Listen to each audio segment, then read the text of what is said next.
सुप्रभात बच्चों, online class में आपका स्वागत है। मैं Neeta Chaudhary fortune international school से।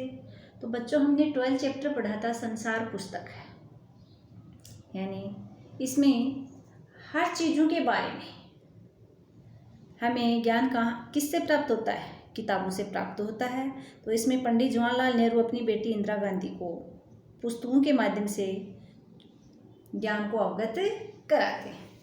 आज हम इस चैप्टर के प्रश्नोत्तर करेंगे, जिसमें पहला प्रश्न है, लेखक ने प्रकृति के अक्षर किन्हें कहा है? तो उत्तर में लिखेंगे, लेखक ने आसपास मौजूद छोटे छोटे पत्थर, जीव जंतु, पेड़ पौधे, नदियाँ, समुद्र, पहाड़ और अन्य छोटी छोटी प्रकृति पदार्थ यानी प्रकृति से प्राप्त हुई वस्तुओं आदि को लेखक ने प्रकृति के अक्षर कहा है। प्रश्न नंबर 2 है, लाखों करोड़ों वर्ष पहले हमारी धरती कैसी थी? लाखों करोड़ों वर्ष पहले ये जो हमारी धरती है ये कैसी थी? तो उत्तर में लिखेंगे, लाखों करोड़ों वर्ष पहले हमारी धरती बहुत गर्म थी। हमारी ये जो धरती थी बच्चों, ये बहुत ज़्यादा गर्म थी और इस पर कोई भी जानदार चीज़ नहीं रह सकती थी। जिसमें जान हो वो चीज़ इस धरती पे नहीं रह सकती थी। क्यों? क्योंकि धरती बहुत ज़्यादा गर्म थी। प्रश्न नंबर 3 है, दुनिया का पुराना हाल किन चीज़ों से जाना जाता है? कुछ चीज़ों के नाम लिखो। तो उत्तर में लिखेंगे, दुनिया का पुराना हाल चट्टानों के टुकड़े, वृक्षों, पहाड़ों, सितारे, नदियों, समुद्र, जानवर की हड्डियों आदि चीज़ों से दुनिया का पुराना हाल जाना जाता है। तो दुनिया का पुराना हाल यानी हमें पहले की चीज़ों, दुनिया का पुराना हाल वो किन चीज़ों के माध्यम से जाना जाता है? तो इसमें ये बताया गया है कि चट्टानों के जो टुकड़े हैं, वृक्ष पेड़ पौधों से, पहाड़ों से, नदियों, समुद्र व जानवरों की हड्डियों से आदि चीज़ों से दुनिया का पुराना हाल जाना जा सकता है। प्रश्न नंबर 4 है, गोल चमकीला रोड़ा अपनी क्या कहानी बताता है?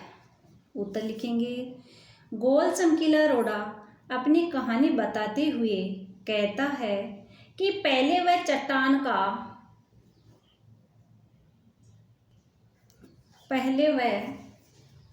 का टूटा हुआ नुकीला खुरदरा टुकड़ा था। बारिश के पानी में बहकर वह छोटी घाटी तक आया, यानी बारिश के पानी के साथ बहता हुआ छोटी घाटी तक आया। पानी के साथ निरंतर यानी लगातार ढकेलते हुए, यानी पानी के साथ लगातार बहते होने के कारण या बहते जाने के कारण उसके कोण यानी किनारे घिसकर गोल और चमकदार बन गए। प्रश्न नंबर 5 है, गोल चमकीले रोड़े को यदि दरिया और आगे ले जाता तो क्या होता?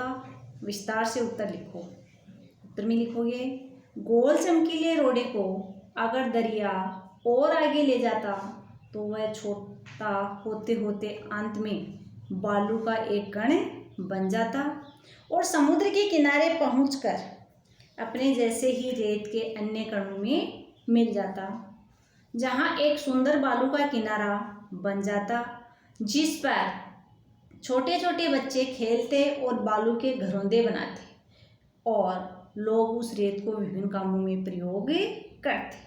इसमें यह बताया गया है कि गोल चमकीले रोड़े को अगर दरिया अपने साथ बहाकर और ले जाता आगे तो क्या होता? उसके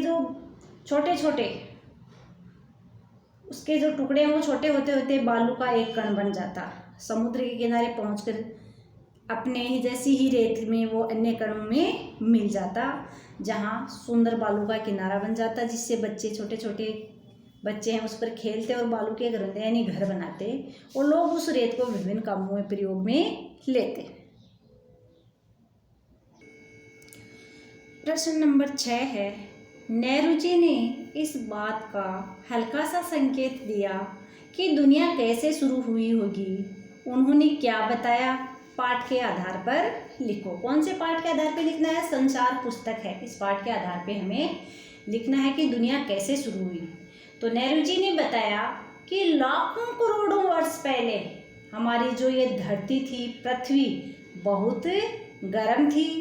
उस पर कोई भी सजीव नहीं रह सकता था। जिसमें जान होती है, जीवन होता है, वो चीज़ इस धरती पे नहीं रह सकती थी। फिर धरती यानी पृथ्वी धीरे धीरे ठंडी होने पर वनस्पतियाँ मतलब पेड़ पौधे पैदा हुए, वनस्पतियाँ पैदा हुई। फिर छोटे छोटे इस धरती पर जीव जंतु हुए और फिर मनुष्य पैदा हुआ। इस प्रकार दुनिया शुरू हुई। तो बच्चों, हमारा जो ये 12 चैप्टर संसार पुस्तक है, इसके प्रश्नोत्तर मैंने आपको करवा दिए हैं। तो ये प्रश्नोत्तर आपको अपनी फेयर नोटबुक में सुंदर सुंदर राइटिंग में करने हैं बेटा, और साथ साथ में इनको याद भी करना है। धन्यवाद।